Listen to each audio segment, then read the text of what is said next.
watch you walk out be my brother in Pacific where the 12 and I know paying so penny for Atanasi a day agent to Atuano a day airbrail. Na and somewhere cost where a man you see mu and somewhere cost where your memu you can mem carry a memu and I be a Tanasi I drink you. Me did the cabba. Penny for Aton from an pay Atanasi.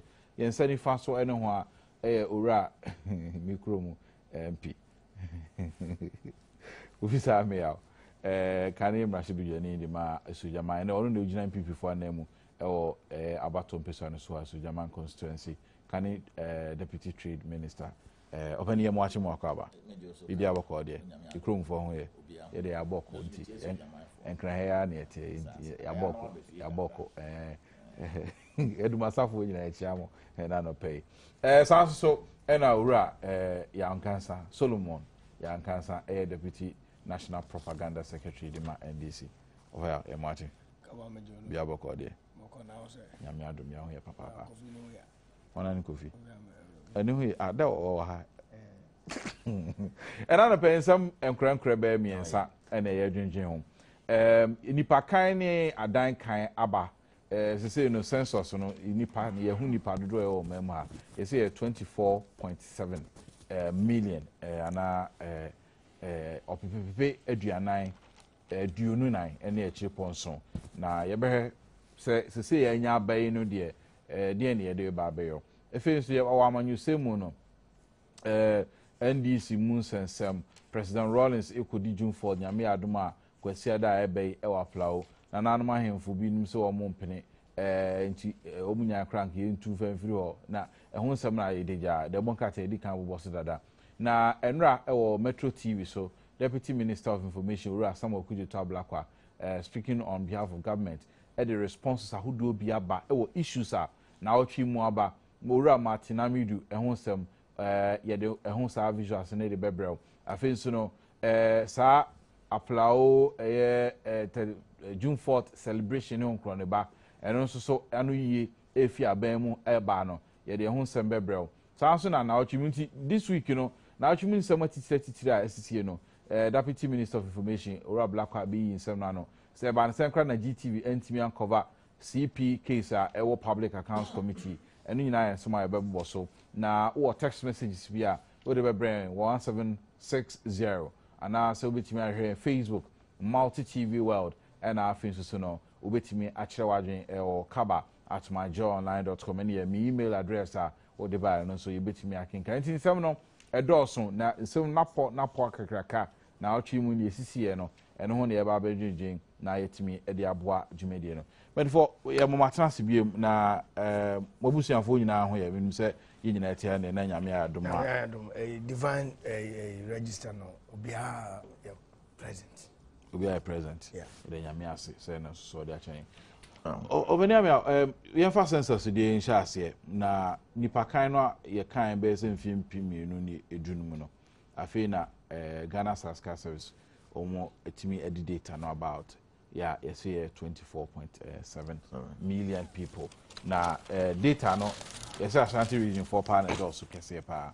Na mame film na nyako government statistician acting in this ankuntebu no e de ebetuja. Breakdown no ha Ghana's population increased by 30% from 18 million to about 24 million. Female population 12 million, almost for me 51.2%, and a male population 12 million, almost so no 48.8%. Intina and home asem no.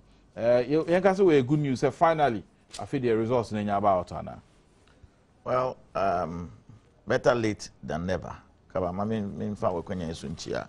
Etiefo nyina na soja mindful na me mo abaso am say ndra edifu dipe demonstration because of ndra na me bo youth no awomo demonstration no abaso ye bompa say penifo na wo ho no be hwe wonsem na wo de to dwa no emu na OBS womudi no womuni youth nedi kaba population census ya hwe ni mache say I mean number no dey 24.7 no dey say eba wo Madam Grace Bediako provisional no provisional no ma confirm ne o se ne se behwe data no district by district ne ahwe se ne affect obia district but o call regionals a region na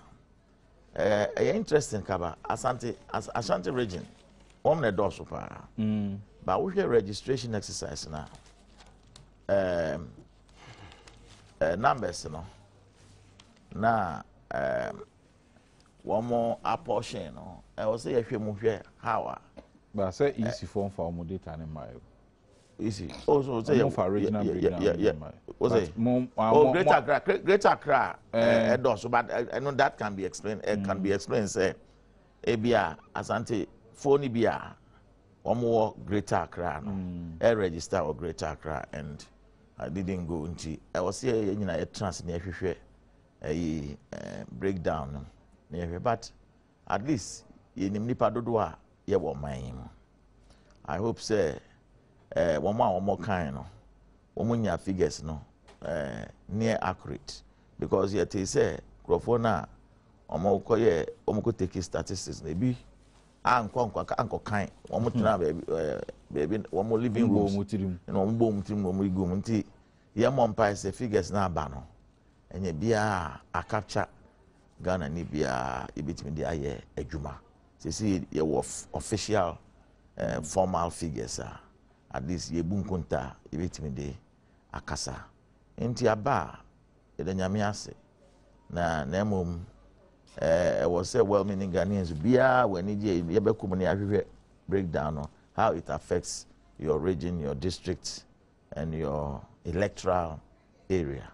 So no ye planning and I say ye nhihye ya ibitimi ejina numbers ne so e de ye nhihye ya ebe ma oman no akonanim and as impuntu aba oman nim because our figures we numbers no are very critical in the management of the people say wonimu mododo a wo be chade a na say wo the resources puntu kokoko baby a ya ban no aye na said say or the puntu anania maybe kokoko areas bi mo no etimi ma no kwan hu say nipa dodo no e wo ha nti yemfa dodo resources dodo say enko ha ene ade enti fortunately aba we welcome Yasempa nti yeda as I say aba but enyesa aba no ya jane sa se kohwem na baby etochima ebetimi appoint out na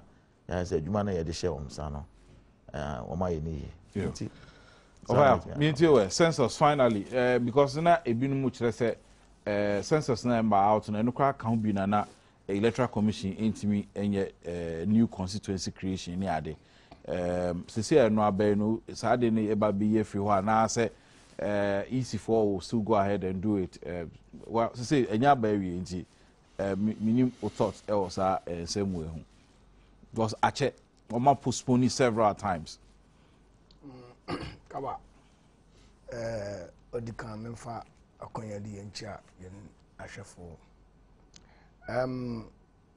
census de nwoma na woji ye amanyesam wo kotikwandon na wo ye dede census in 2000 or release figures in 2002 you understand and on anything offending secret a census sha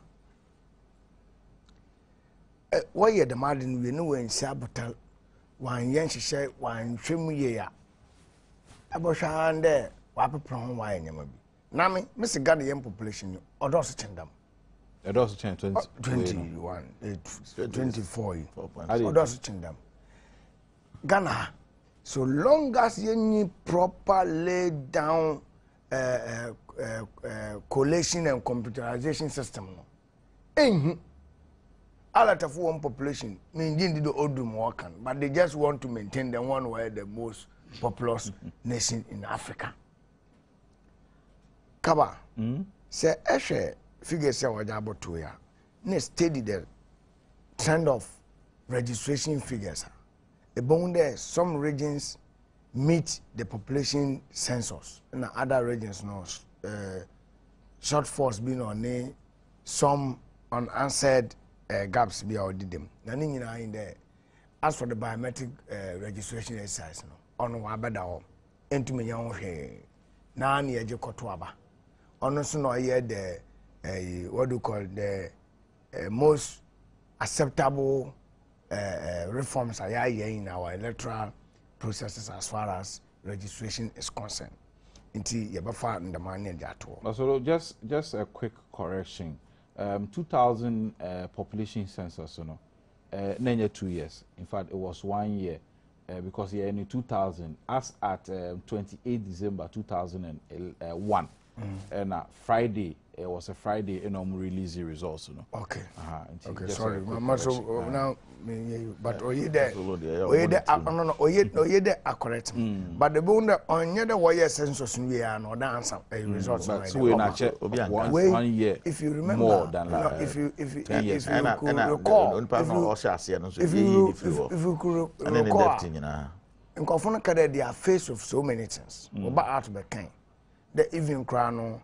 Enumerators and their supervisors no na de no or watch report be or ma indications be na de or one yet what deny one payment force one where the mad now and be better I'm a catch or there me a privy to subcontractor what jam some people with accounting and statistical background what for one what you want to kogu GSS one ma what you juma day and night say one.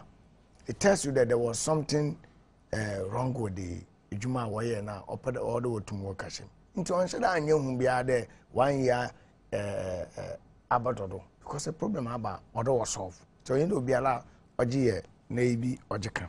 Now, mum figure now abandon ye mine.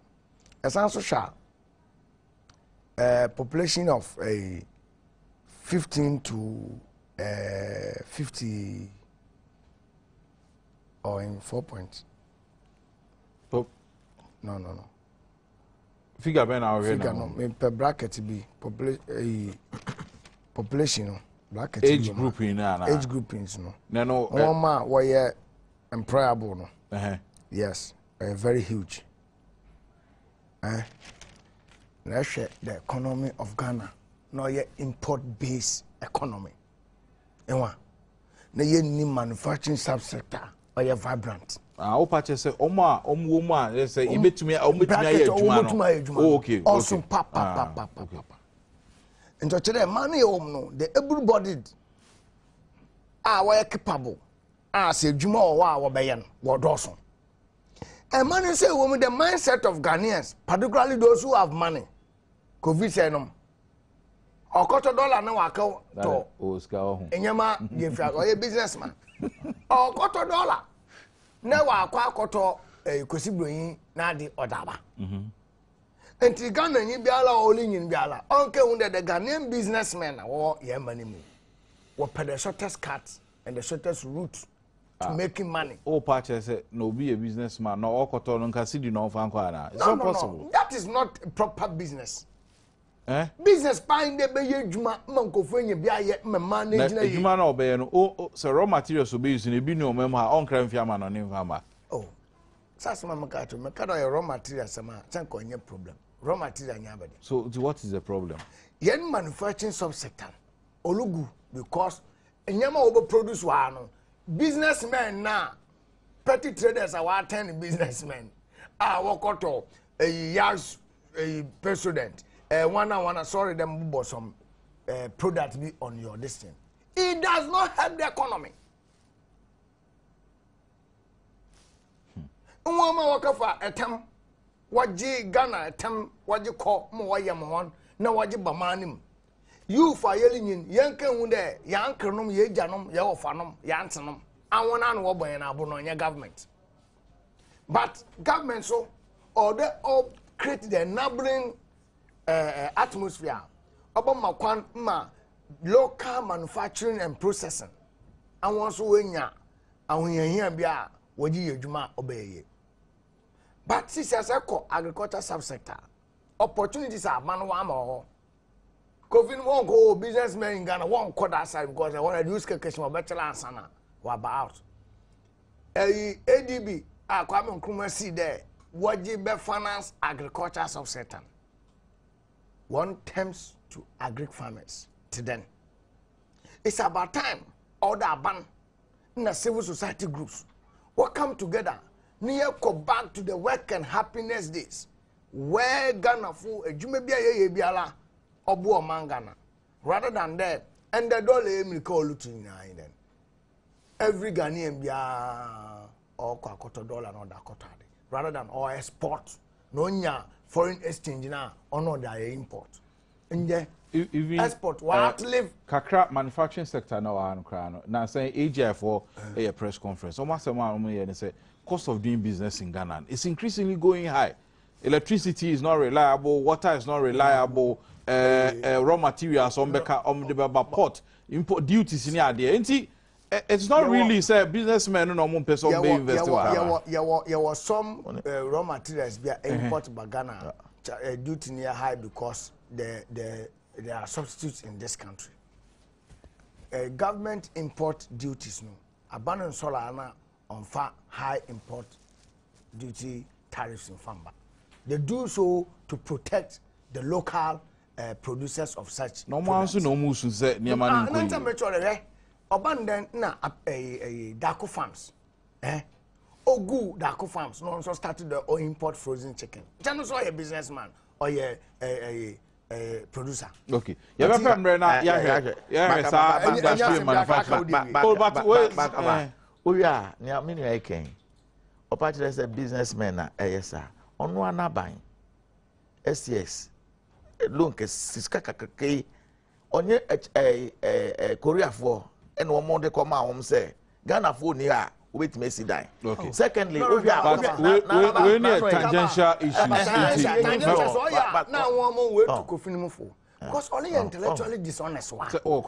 And this abandon first can be alama STS. Na so bring guarantee no. Na so bring Ghana for to say be no call one. Remember, say no connect wa bukra etianom. With your knowledge base and with your position as a former deputy minister of state. Na tumu kadam asem to trade. And this abandon kuku $10 billion. Become obi. Why? Obi Obi no the business plan. Wait. Police for that. Enya South Africa for that. Ghana for ni wo. Say can no call there. Ghana for ni want me see. Say Ghana ni the business plan ba. Na business plan no on funding source. Or everything aban on man the me opportunity no the man STS. Okay. Enti Kofi what's the two? No, mama, me set my point. Or there Kofi on my echefu. I'm one example called one company in Ghana. Ordinary business, ordinary be a coach na banabanse for some call. Oh, that's it. Yeah. That's what says about us. But population, so mind you, who ni padudu ma population figures in there. There boa or kwa who do P. So a buying baby I didn't put to Juma Beko. Ma do near ma more mem hanie no mu here, kwade o mem hade no mu here. Or Chimberi ate and answer GGT.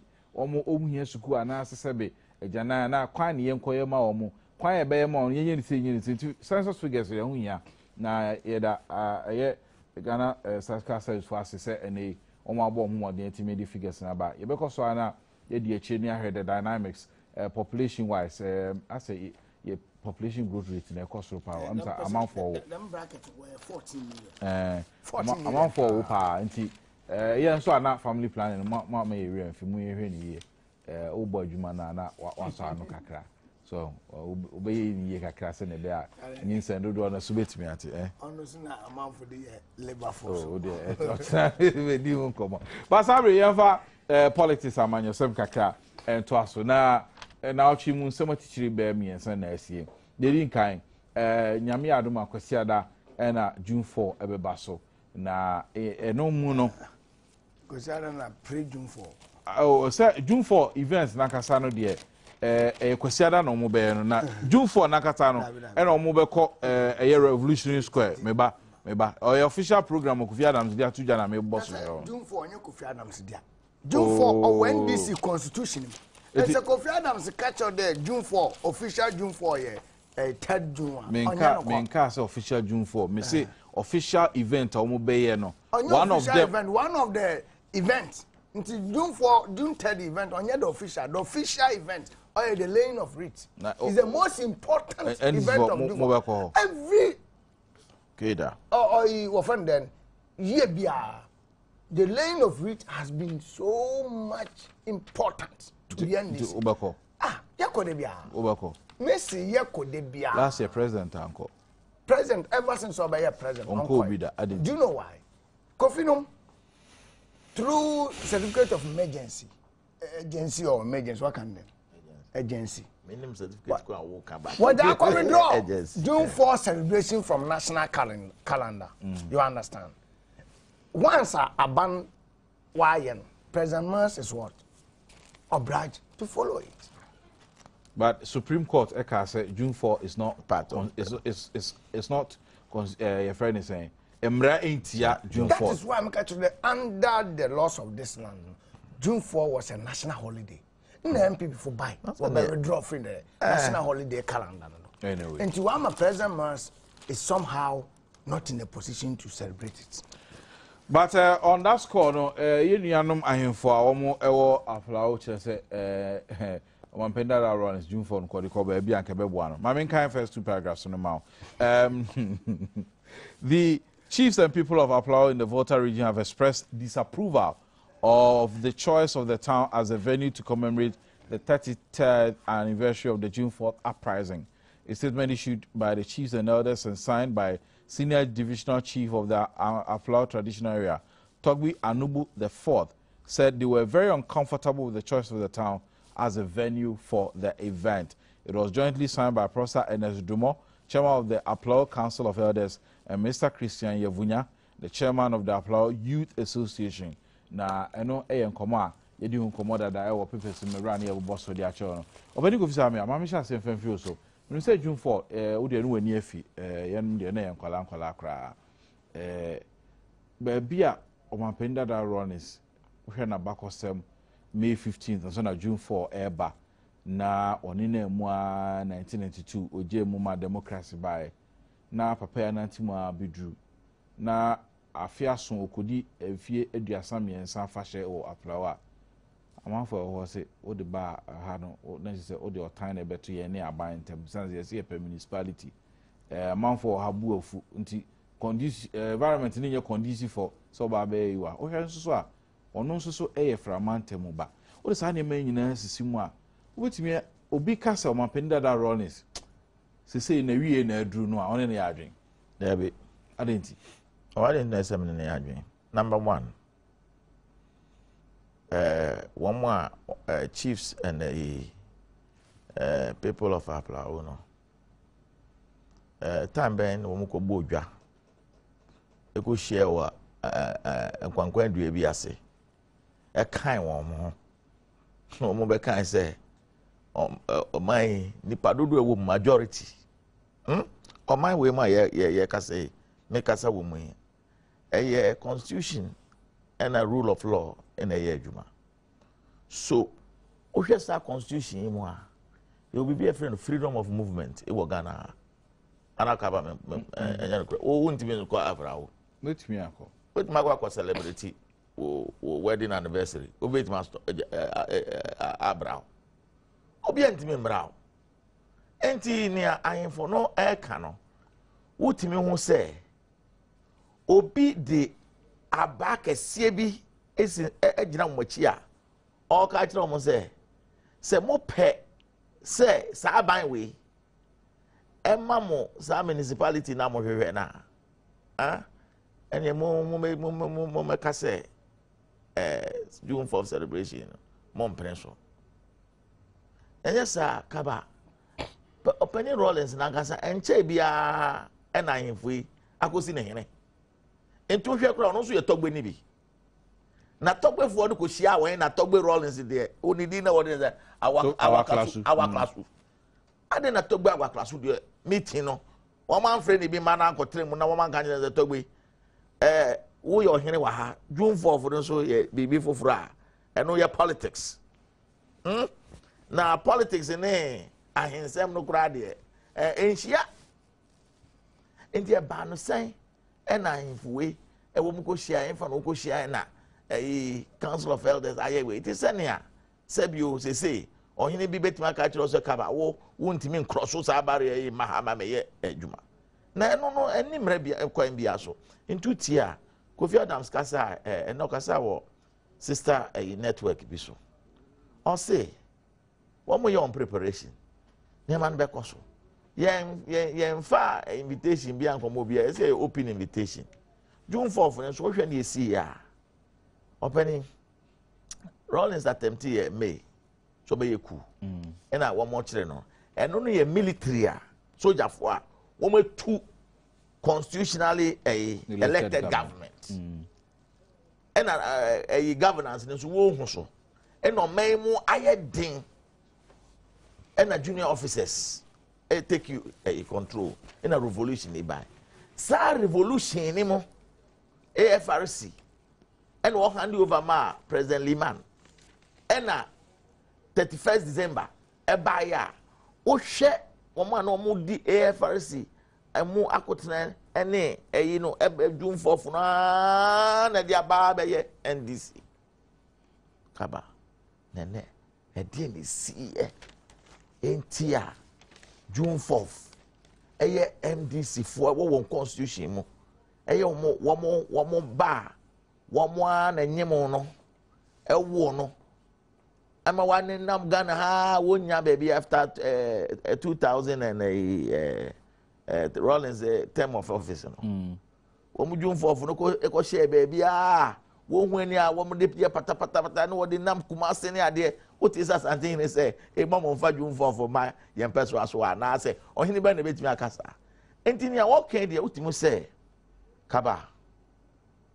obi shechire obi hwan aban ne shechire NDC aban no e shechire e na wo ye sa na wo ye na da hemfo no mo ntimi for madwen oh kaba na one thing you can now ahemfo ne say the timing is not right wo municipality no na wo ba no de wo do no enti tension pa na aba no aban eye Professor Mills aban wo Professor Mills Papa JJ Rollins Suedo declaration against Gusitando against Obed no wo say wo de Professor Mills na wo de ne beba nti o ye yankrofo atan na wi akire no Professor Mills nya odi tua de kanie ama woma kase ahemfo ne so wo hwe ne wo onyi na June 4th mfro na June 4th no e de kra na Rollins okokaka ha eye 33 years celebration na was celebrate 33 years of June 4th no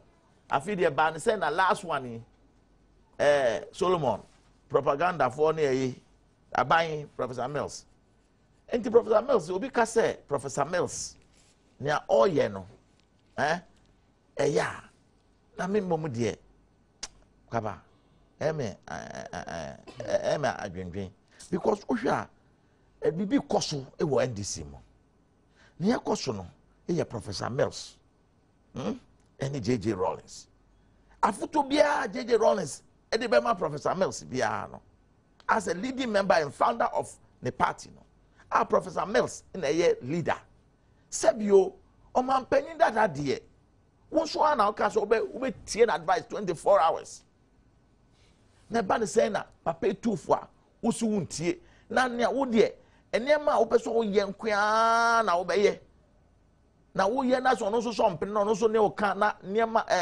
wo friend say kataso proye ekoso aban nim na o ka enu te say de oko celebrate ni June 4th kra wo mo constitution mo NDC constitution mo say oh say okwa mo ma municipality no enko wonti aban kasa na hemfo no bisa hemfo na kaba fra o telephone mabisa o mo no man ka say municipality nti time ni nyegu na yes o mo ka say municipality no any niema development issues bia na say mabu na ho no demonstration against government ni ade nti say President Rollins san ba ho now obijina super ban hwe ya na municipality name development issues President Ron say ordinary speech akọchire say ho no o launch say o use that flow as a political contest against government so anom throw statement no na ahemfo no politics so e fa ho ben ahemfo ya throw constitution mu say ahemfo politics no mo de mo ntwem ho mfrim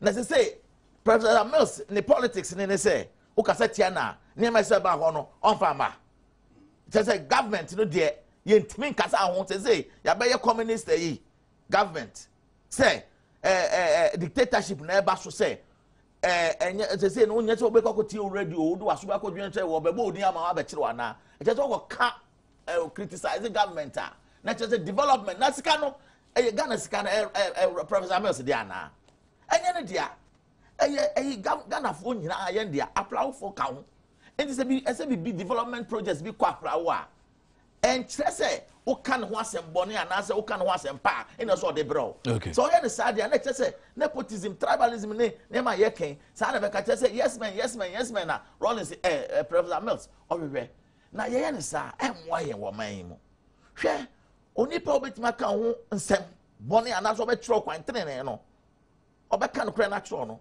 ono kra na ese wo embrace no se ne be ya wo a wutwasa no so wutwasa na wachia achia obetima tene se wachia achia na tukaba we die utimo se nyentia nyentia wo so ma Rollins wo mu welcome Rollins wo ne se wo pe wo municipality na wo mu de ma Rollins kwan municipality na ma wo pe on development projects so wo ma Rollins ma na oje se pa se kaba enye Professor Mills ene na aban a Rollins criticizing one na wo mu use powers power no enye constitution na ma ho kwan na wo hwe eyi a o de so beba Martin beba hosisia o hwe ata Professor Mills Adom na da ben obi asisi wo time wo ha ebi ba wo kan za na nsania we mame na enti me mo de me nya NDC ni June 4 celebration me nko obi da ebi a me hwe o TV so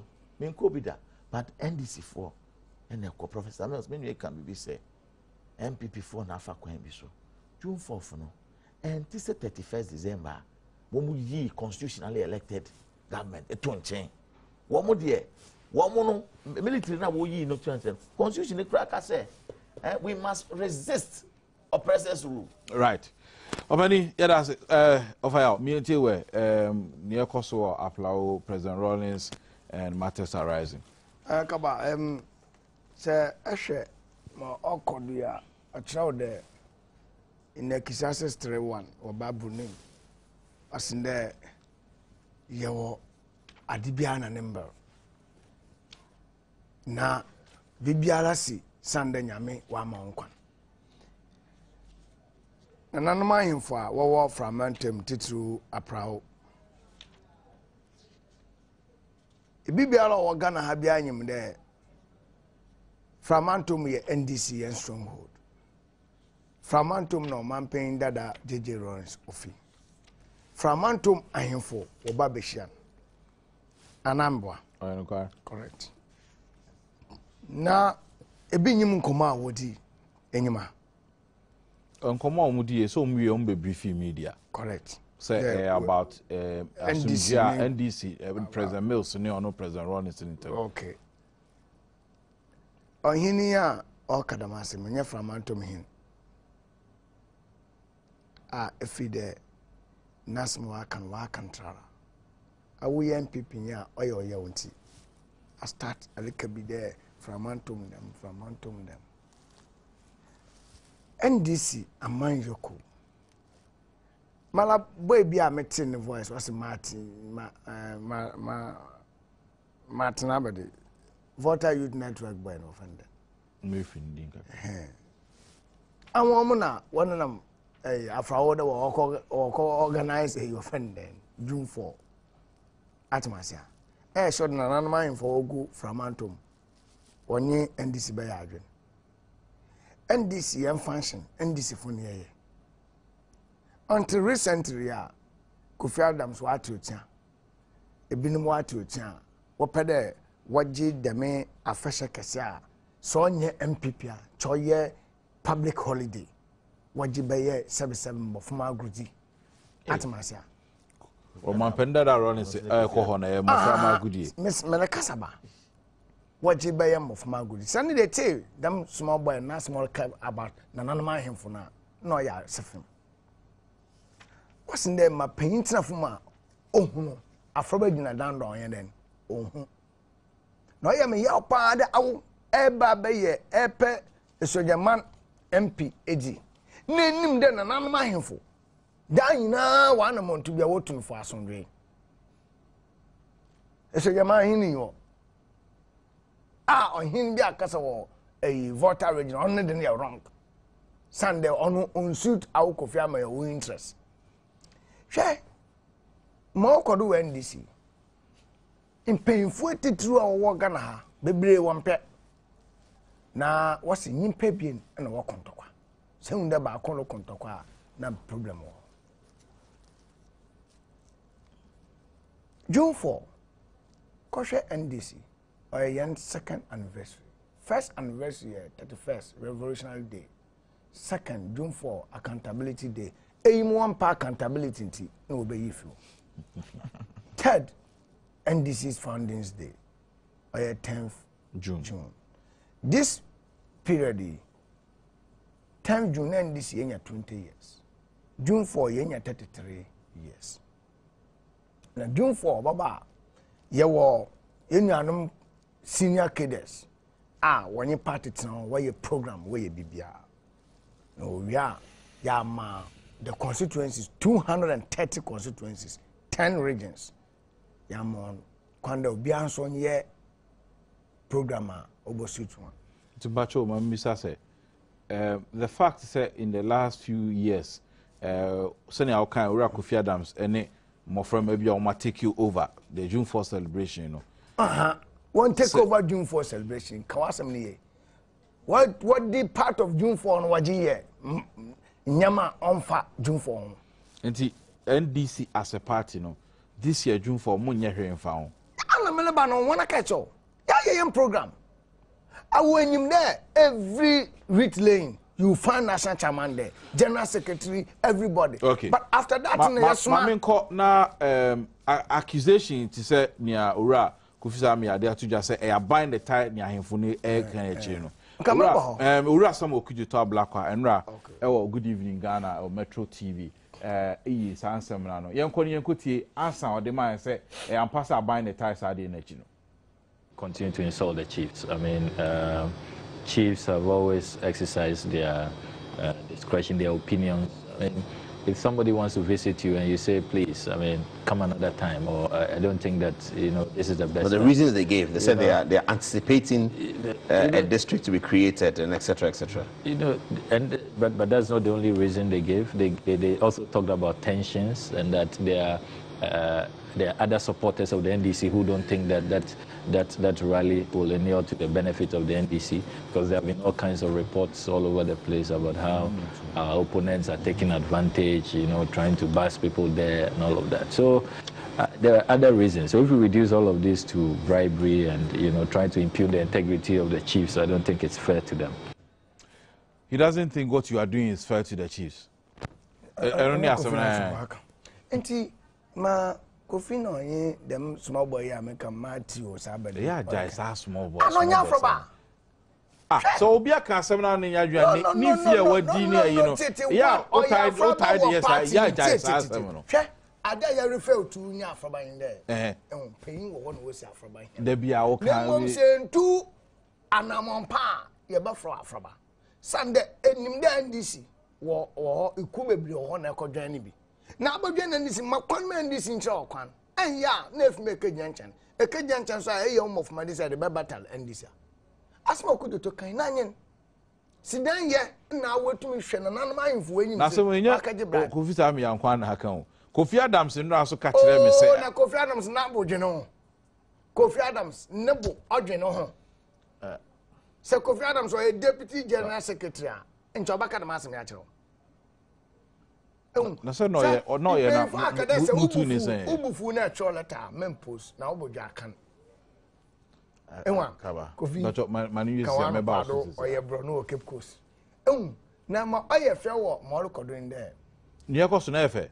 Fe wo papa. Really? Fe wa oye in there.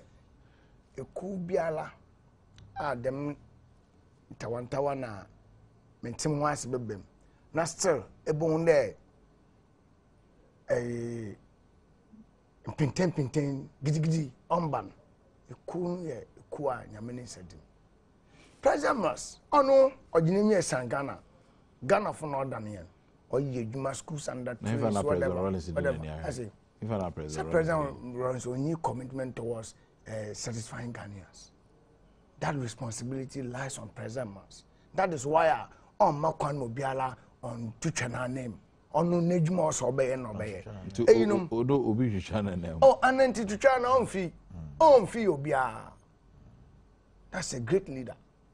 He will never allow anybody to distract him. The party is capable of absorbing all this internal neediness and whatever.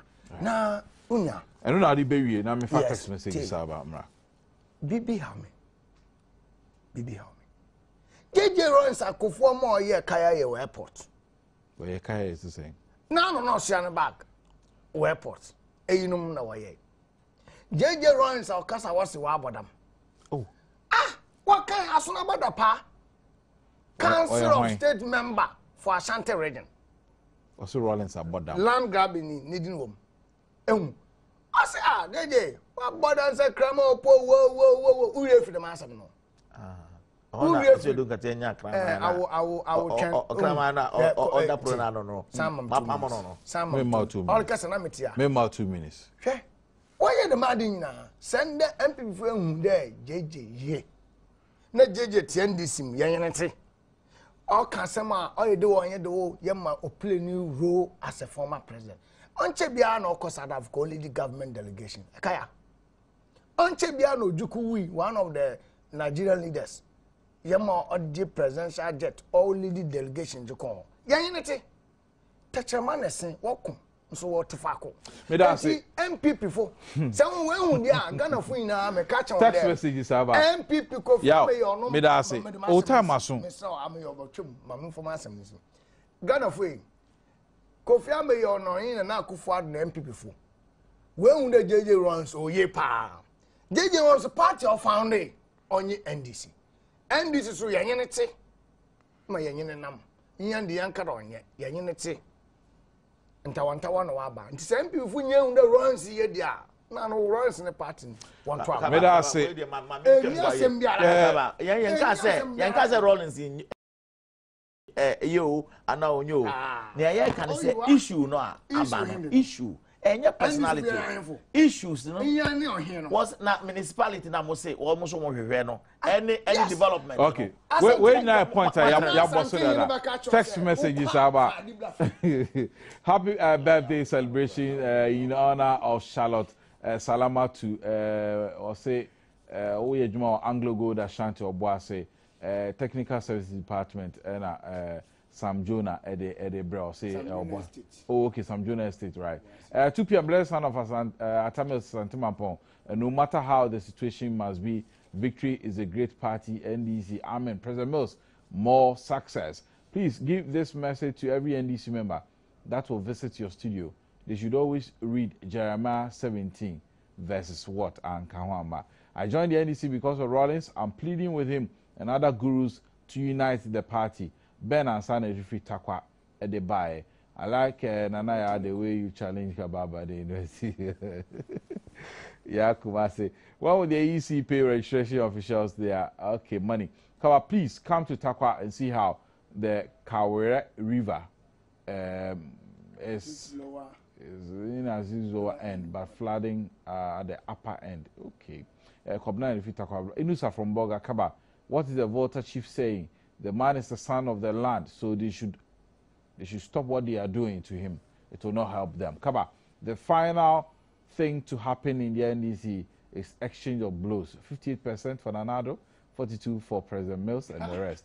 Thompson in Accra. Inusa from Boga Kaba, what is the voter chief saying? Okay, I think so. We're just taking this one. Kaba, what's it saying? No, na. can rise against Papa J. We, the youth in the Volta region, are solidly behind Jerry. Okay, initially, I mean to us, Papa. I'll say from Comuse, Kofi, that's a bread. Oh, no, the free buy. Will the Black Star match be shown this evening on Joy Sports from X-Man, Club Candy, Duan Quanta, no, at the buy. Other text messages, in family 1760, Facebook, Multi TV World, and our Facebook, so no, email, kaba@manjoonline.com. This week on Martina Midu, and someone about P, and someone if he Martina Midu, former Attorney General, any other related issues. This week, so assassin homes and some so I know swaba MPP for the release by Emma and graphic for publish here. And then Abaya responded. Now, as part of the response of Abaya, and some of Kujital Black on Metro TV, Good Evening Ghana again, responded on how the MPP used the land redevelopment in Accra issue, and mom to turn Sassimom. Yanko here, but Rock of Samia, and I feel right on cancer, and that's studio. Issues about land issues. We are Martinami, Nafi, the area. Yanko so Metro TV. At the time, government had identified that a lot of these bungalows, which had been acquired at the time, that there was very limited activity in the capital. So you see one bungalow on an acre or 2 acres of land, and as time went on, these bungalows became run down. There was the civil service had expanded, the public service had expanded, so you needed more bungalows, more residential accommodation for people working for government.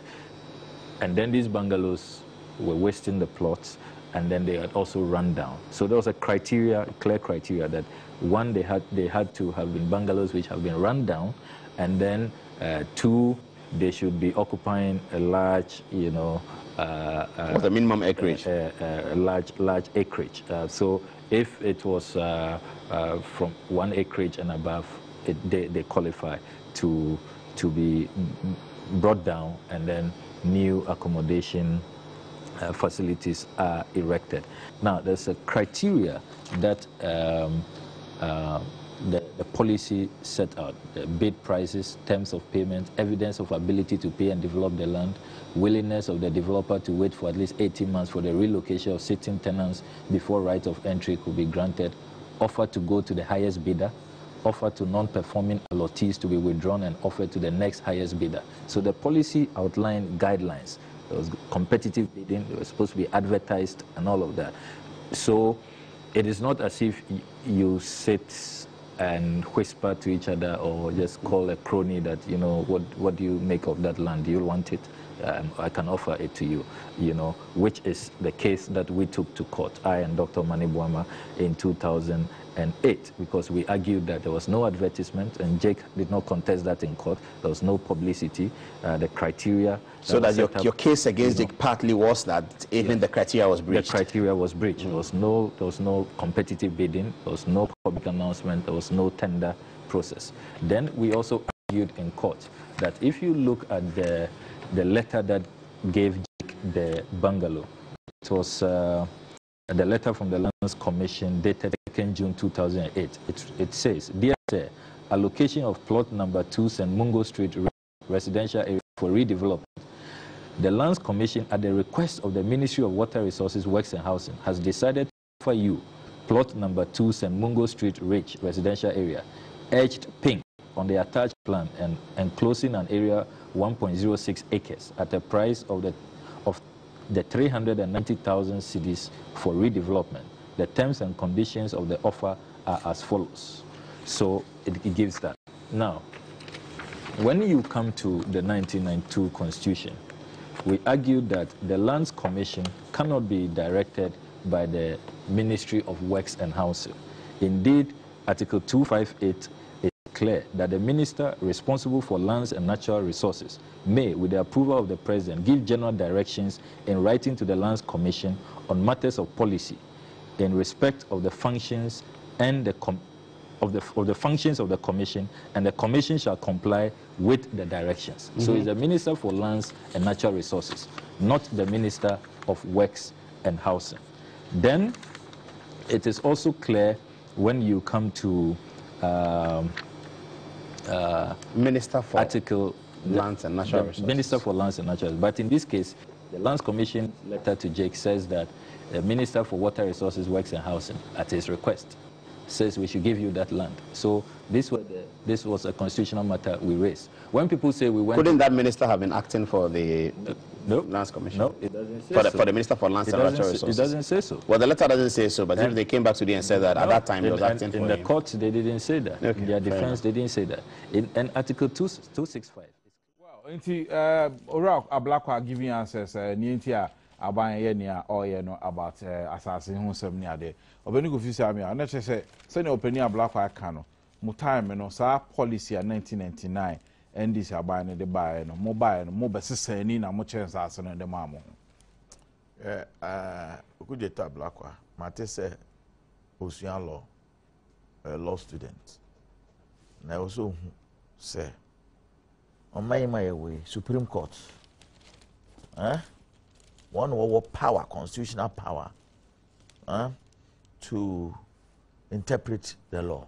And I say one of to me it more point will interpret the law. Joe Kasasi SM by mostly MPP for Abain Aya Canana, Air President Kufa Abain Aya Canana, and a assassin mano. Na a conflict of interest near my pleadings. And I go to Supreme Court. Only Dr. Maneboama with the backing of government. They say, as anybody actually who say, Sana President Mills Numina Taomachi. Na Supreme Court I interpretation no ma decision about to wa. Wo san say e kan say area sebio mpeneduasa. Yemfa muman, yemfa mobra. Ni okikan kwaba. Na ni okikan efrifa. No te we. Ono kuje to obra ko. Ono onimu interpretation and a construction of law no better than Supreme Court. Onim. Onya ni okikan no kra. Na nsem no kan nyina wan plead. Now what be court near Supreme Court, highest court of the land. Judges at Transi. I will send you some now can in a yam so. Perfect baby. Mosako track cabinet. Monkasani tia morality. One can say morality ne legality. Asia. Sasanity the other yanka court to be any war. And can the morality then came back confession war. I sorry them mutembia. Yeah, confessing sins. But with the law, no, in a criminal cases, you have to prove beyond reasonable doubt. In civil cases, on the balance of probability, what allegation are there? Na court na hwe, ni abowegu. Wabowegu a. The only a year mo wono, and say Jake, conditions a year man no, and we follow up. When the man comply, no matter what me but to comply, that's the end of the matter. Kaba, share, Mujeni yo, Evini pa, say President Mills. Oh my, and no, only 2 million, and no, executive power. That executive power, no, does not have any force or enforcement beyond that of the Supreme Court. Because Supreme Court and judiciary no what would now as an arm. If I may pass all the Martinami Judean background precum because almost the same thing unconstitutional things in the day. Send a solo subian by 8:20 follow. Near Martinami do cano. Say, and I say 5 minutes. No, start what time on Gaza. Oh, Solomon. Also, walk away time. And Martinami do some no can also end this for. Issues were what we major issue not to change na personality and a propaganda and a to trust them and a mini Solomon a be ye can issues some young issues no Martin to say what found attorney general before obey attorney general no deputy no we diabre no cry ye it was a ben mukrans na Professor Mills eba no the Professor Mills ye namfo since 1978. Na se President is na danfo na no kware da ho a Professor Mills sometimes no kware da ho a on hwe no kware no na the abekama wo kwara wo ye na danfo no wetime tu ne fo. Similarly Professor Mills e ka kire ne so no attorney general no onye bibia eye unconstitutional nti osi Professor Mills conduct here unconstitutional conduct no say particulars of the conduct and as the details of the conduct I want a 10-page letter be more or the command President Mills or catch the President Mills nientia President Mills catching Sonya Bibia or catch the President Mills when him say oh yeah because a unconstitutional so some way in one sentence obeka said the empire na ekoso like I said President Mills say constitution na e de ne ba ekunya ebetre ekunya ne so sa constitution no so o twatwa atu baby no ye ne opa na just say asem ebeba Ghana because sa constitution no mo no one match mu say we should all defend and uphold the constitution of Ghana. Nana said, no cresse President Mills, and you be ni Attorney General, Attorney General, no constitution, no, a man Attorney General to me under Article 88. We call time. Under Article 88 of the Constitution, no. Or na Martina me do nyane ni to me, so to me or the year Juma. Na Juma no de ye no. Sir President the catcher and say, koye we. Na de no koye no. Or say it's your constitution ya. Or ye jaho bold catch the president and say, Mr. President, me mo dear. Ya wo kano it's your constitution it mean ye. And that in your cha. You know, o tro ni ntia. Okoye can president name no catch the president say constitution no and na 2 million woman na constitution wo 2 million wo president no enti wo catch them say menye bibi tie we amenye na president no ese kono koye wadwuma okoye no oye adwuma ne nyina no oka about woyome sikana yesisa ma na enwo so ye de ma no catch the president say NDC ministers ni penifo bi wo mu a wo mu na ehye sa ade na se a wo mu ye enti president omue nani na onjai nya oye no na ono no enkohwe na onyi sika no emra mama Ghana osi ohye ase se opusu nunu na amanfo start say wo tene kankan no ene wodi America once stop sa brand here asembeba because okay say Rollins e can say eye sunyane contest na primaries na President Mills ne na nakone do call ye no watch iska na say iska no ye wo miska ne bi e na wo de call eko yes adwuma no wo enti vested interest wo wakasa 7 minutes me awe vested interest wo enti saa sika pudo na wo sesa ma ho no Ghana fo no wo ma bon apo na Martin Amidu so on the kwan bi aso bejiska no and what do you know? What you need, no?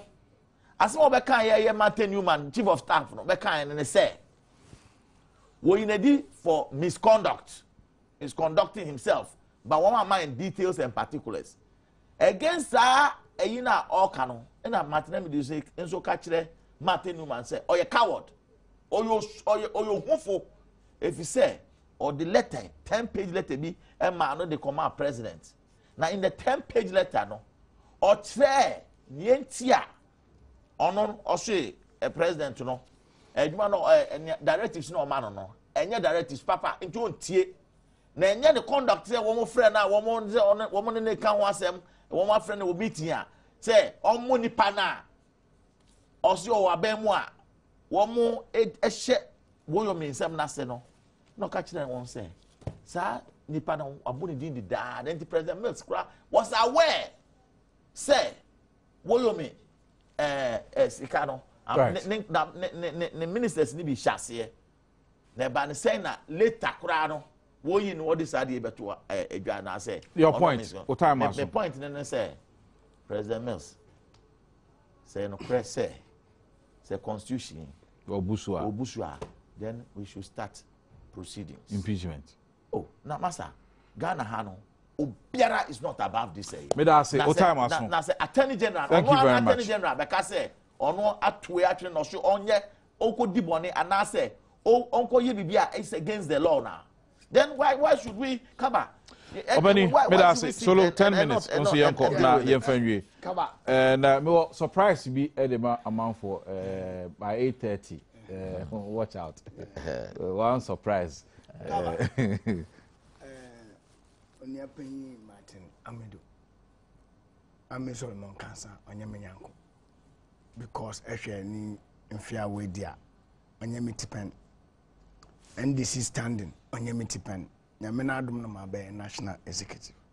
But ame menyim de dem papa no oye better person no.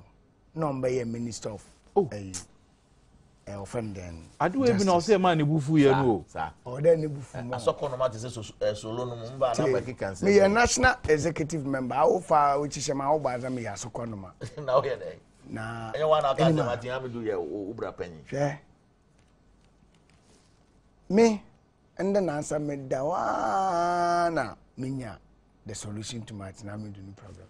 You see? And then the analysis is that how the army Martin me yawo Atamas Orani made 2000. Na Mohamed Mumuni be Orani made 204. Na Betty na John Mama was struggle for running mate na Dema Jona.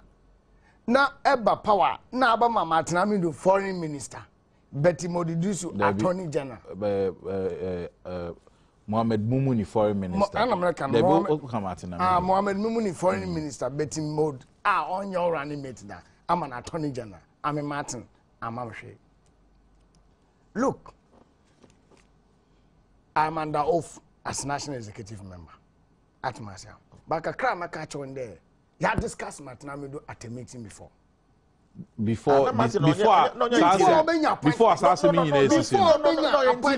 interior minister. Martin Amedu. Wala. Okay, interior minister da ben. Na one interior. There be no the first minister of attorney general. You see. And a man no. Martin Amedu no bibi before we move on. You see. Men to my name El Casa man can be present first appointment. Martin Amedu was not part.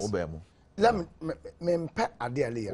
All Casa at the man. I just feel bad. Opening me into Inti I walk now that point of bitterness of starting and fun 20. Martin Amedu be attorney general for 10 months and Sana. A Wyoming issue, Auditor General, Ojibo Tugwa, and I'm Yamabo. Oh, issue. Okay. Within that period, I think Martin Amedu or pursue case via. It's here. And you there, Balkan energies and one fictitious and underhand deal in their worker signing agreement with that recourse to Parliament. NDC challenge. Manansian Supreme Court Uramayan. Martin Amedu Betuya. You understand? There are so many cases. Martin Amedu battery. Now, I am one central fool na do, but one be some question there. Star case. And no Martin Amedu. Oja to wa Ghana for the kind the Oba Attorney General only you juma pa. Na President Mas o teacher President Mas na do no pam no. To amayeshe. Me nkan Miss Awon. No, but the question I will be no. Me demo. Yes, ma. Because me. Me go be some Martin Amedu say. Next time, Oba be sende. Abba di pa na Ghana for the back kind. Martin Amedu Attorney General. Okay. Point. No. Point number 1. 2. Later now, I say what try my President Merson. Or your concussion or creating. And you no cry. Abba. Or you calculated the year. What the be undermine President Merson. But anyway, you are denying what na deny say 6 January or so letter one throw letter be at San Koma President Mills. Letter Martin Amedu throw Koma President Mills in that all throw or apologize for the misconduct. Nami. No so on yam minim Cassidio. Me koti baby I want discuss some prominent nordness bia was it when you back some apologize for that. Because of honestly, national executive, I'm here privy to it. This one, I'm not. It's damn, Martin Amedu so boy because when we now say a man you go from or back cancer me now. Mamma cancer mental. A backer so Martin Amedu said you're paying, but I send you our canonical. That's a government communications team. I was a backer. When Wayome issue broke out. No. Government communication team, they distanced themselves from it. Was sake a Achina Brintu for commenting on behalf of Wayome. And Matinamidu, as some other ninja doing. The government communication team were doing what? On switch out there, or Jina Kuman or the communication team no say omu didi na tem. Member Wahinfa. In terms of or Jina Kuman or the Casa. Than there, obey a reasonable on issues. Because this is an issue for presenters. Into all the Casembiala, all the Kala, all the Can. But we are free there. I'm out for Chalcumio or Dr. Gaka for so around. Say, hey, you honest if you are. Say, you honest if you are. Concussion, I mentioned there. I the trademark of some people be when this may him how why. Now, the minimum would Omu intro. No, obedin Kanaka, Akoshia to her. No, I be about. Baptist the Marco, now and how long the one who's a sanko phone when this him? Oh, so your woman, the enemy at home. A bubenati be what if I cram on some back. Oh, okay. And teaching. Say, as Mamma Cato. President must know Ojuk Oko Yoko, Anambwa. And a coffee salmon your MP before. Walk a court. President must. But court to some mumbra. Ah, member, Mr. President must. Or support Royal me pa. But also Royal me court. Uncle Yoko. Emma way me ko yoko na wo freeze na said na wo me lusumo on am court there this is no le chena nambwa enti abenjina do na the me papa wo there president was interference work oh yeah a well crafted lies by who by what Matinami do and it's to achieve what purpose? A purpose of undermining the credibility of the president. And he also thinking that by doing that, Obotum will draw President down. And let me tell you. No, because all kind of statements now, or say, on Onyo it is in the interest of the NDC. Oh no. Sir, or catch a president, a power between your faso. No one winning a second term. On the interest of NDC, in Tobo exhaust all the available.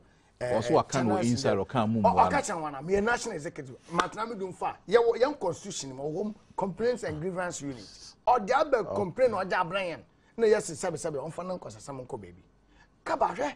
Oh, Binny before my cat must you before I throw letter man post. Ubo Jacan. Now, memoir 6 letters B. Now, what I say names no. J. Jerry. K. Kofi Adams. K. T. M. She shall let us never there. Them 6 names. Want to pull NDC down. J. Kofi yes. Jerry. K. T. M. O. Want to pull NDC down. Okay, Jerry John Rollins. Kofi Adams. Nana Konodo Ajima Rollins. Martin Amidu. Owusu Bempa. Tini why?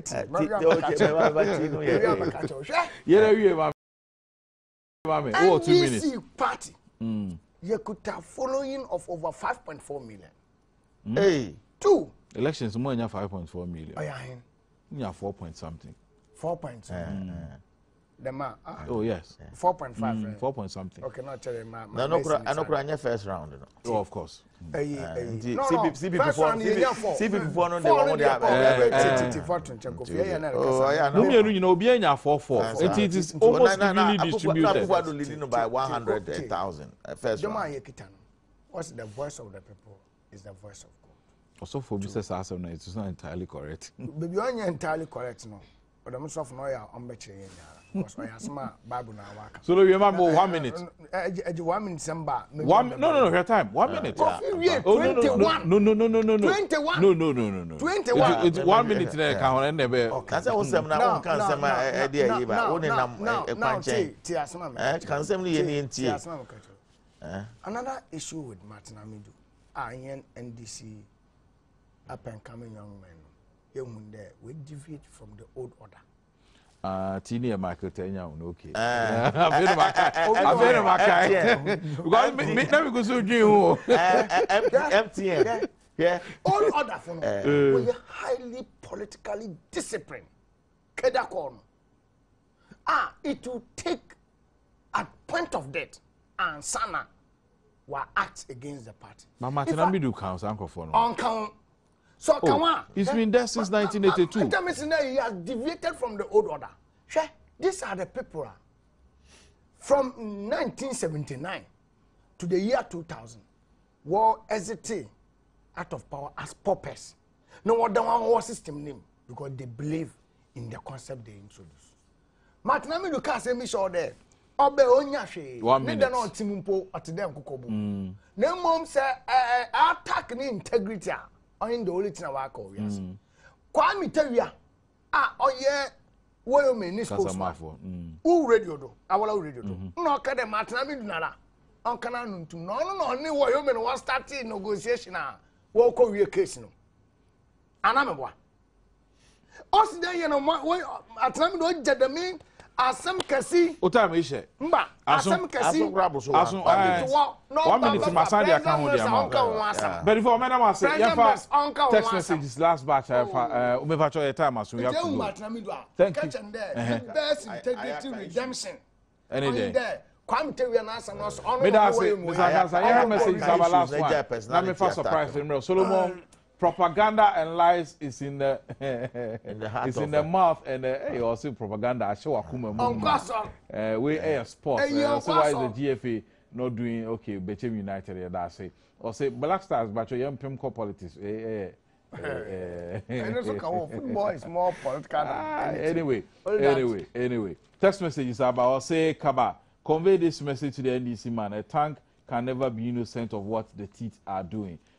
Coach Badwam from Kwame and so sending Western on the back. I think Solo does not know what he's saying. Okay, Kaba tell the NDC man to start referring to the guys as a small boy. There's no small boy in Ghana's politics. Don't mind. It's hard. It's hard time we call a spade a spade. What good advice the Ronins give to Mills before from 2001 to 2008? The way no June, okay, June 4th, blah blah blah blah. When before the base here, Oracle say me I no pay that papa. So German MPP parliamentary candidate and our faces so no. Ura ya Onkansa Solomon ya Onkansa, Deputy National Propaganda Secretary at the NDC. The best is yet to come. I have a surprise for you. We call Marco Fana Brevos is here. Saku for Adoba power. In my smell, people catching. I tell me about them.